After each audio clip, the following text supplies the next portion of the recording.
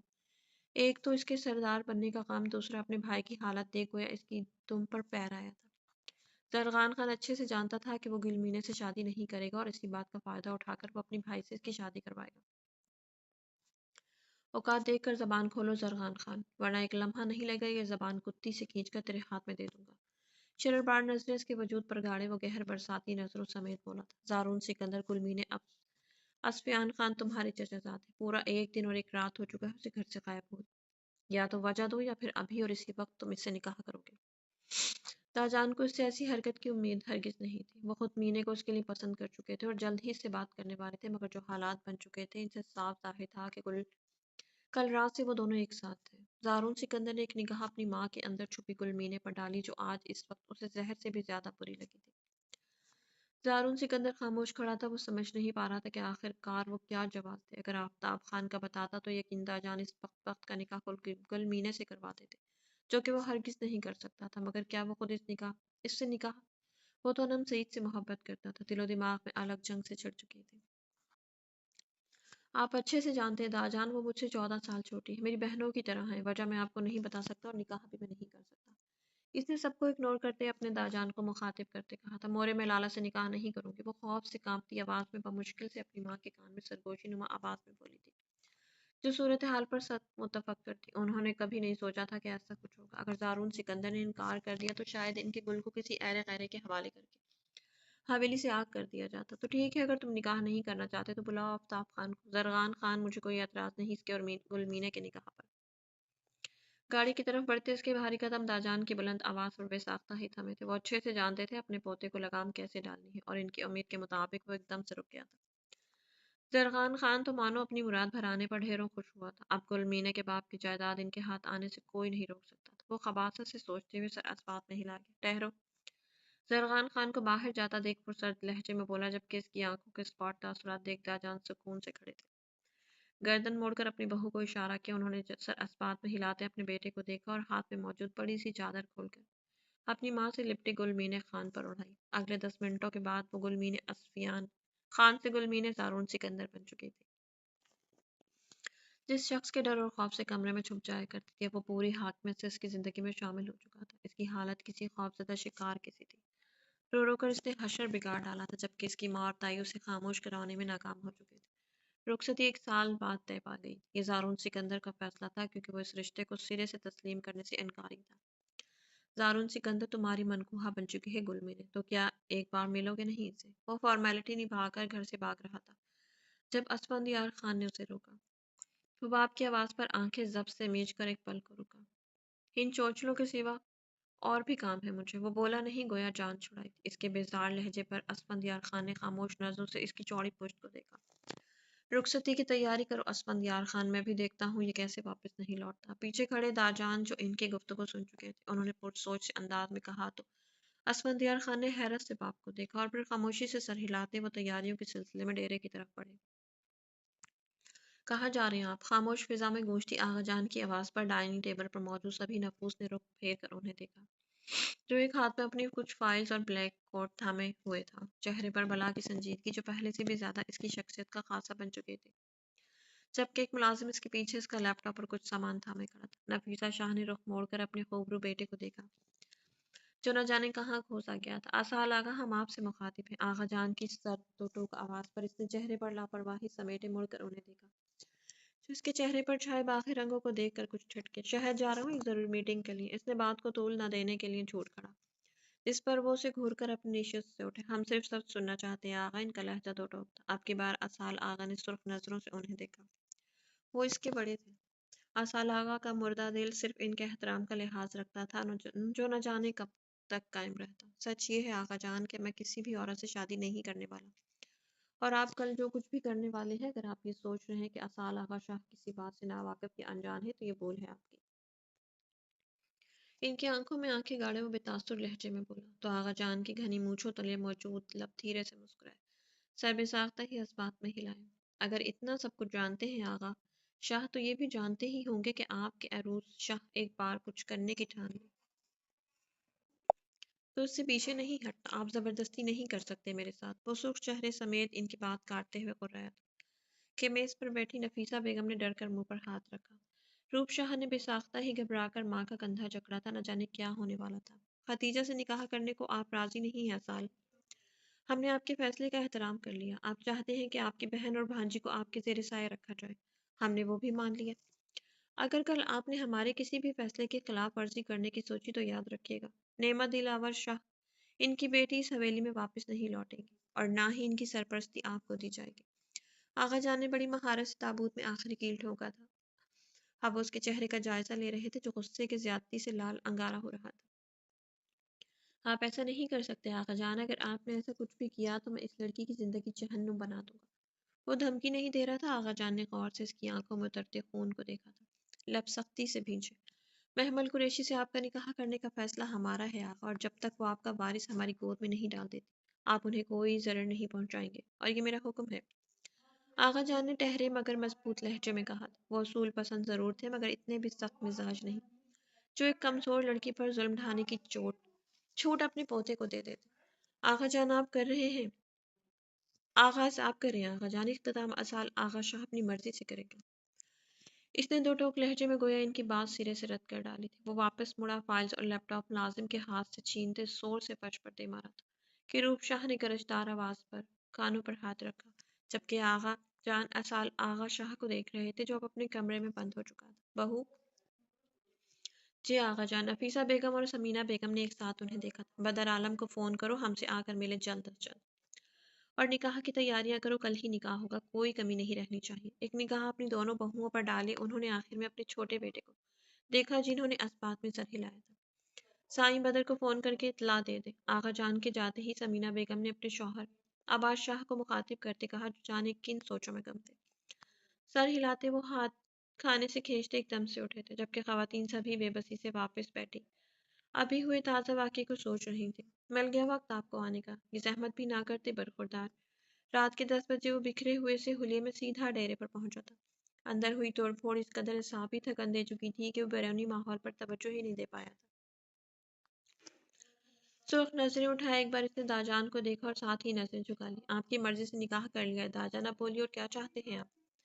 زارون سکندر نے کاٹدار لہجے میں انہیں جتایا تھا، جنہوں نے گہری سانس بھرتے پیچھے کھڑے اپنے بیٹے کو گردن ہلاتے اشارہ کیا، جو سر اس بات میں ہلا کر ان دادا پوتے کو اکیلا چھوڑ کر واپس مڑے تھے۔ یہ سوال تو بات کے لیے رکھ لیں زارون سکندر کہ ہم کیا چاہتے ہیں آپ سے۔ فی الحال تو ہم نے فیصلہ لیا ہے کہ گل مینے کی رخصتی آج ہی ہوگی، اسی وجہ آپ کو اجرت میں واپس بلایا گیا، اور داجان مجھے ابھی رخصتی نہیں چاہیے، میں نے نکاح سے پہلے اپنا موقف پیش کر دیا تھا کہ فی الحال میں رخصتی نہیں لینے والا۔ وہ پہلو بدل کر سرے سے انکار کر کے تو کیا چاہتے ہو تم زارون سکندر، کب چاہیے تمہیں رخصتی؟ جب یہ بوڑھا خان تمہارے بچوں کو دیکھنے کی خواہش دل میں ہی دبائے مانو مٹی سے لے جا سوئے تب؟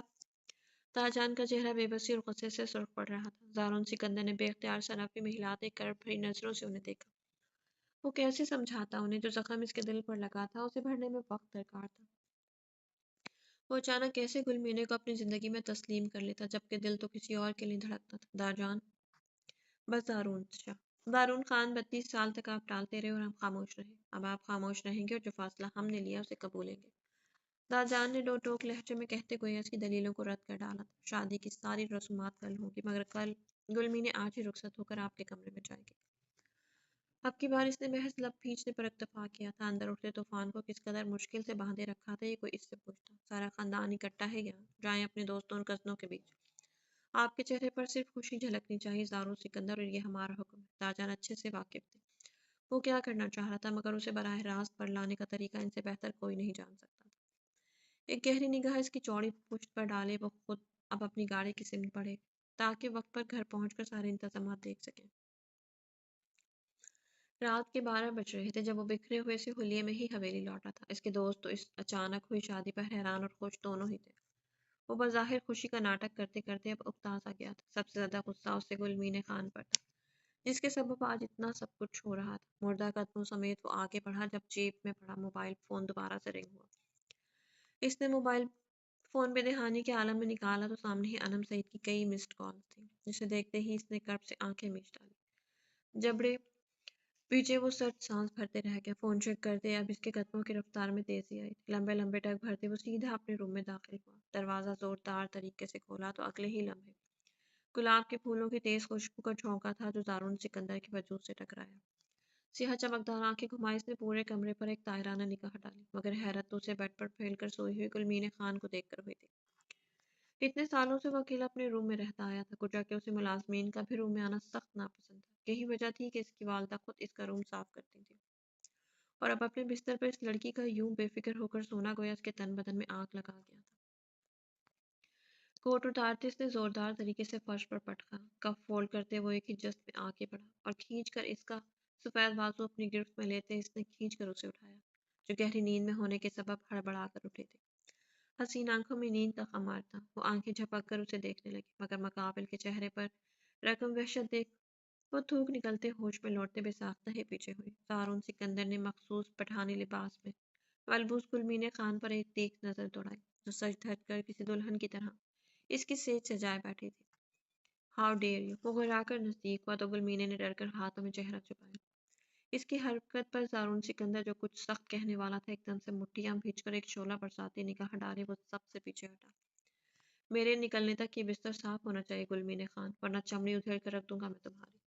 شہادت کی انگلی فضا میں بلند کرتے دارون سکندر نے اسے اپنے قہر سے روشناس کروایا، جو سہم کا دل ہی دل میں اللہ کو یاد کر رہی تھی۔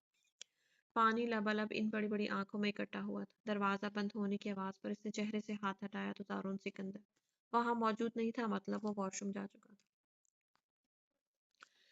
مورے نے جھوٹ کہا، یہ جلاد ہے ایک نمبر کے، مجھے نہیں رہنا یہاں۔ وہ بھل بھل بہتے آنسوؤں کو ہتھیلی سے رگڑتی اگلے ہی لمحے بنا سوچے سمجھے کمرے سے بھاگ کر نکلی تھی۔ تقریباً 10 منٹ کے بعد وہ شاور لے کر نکلا۔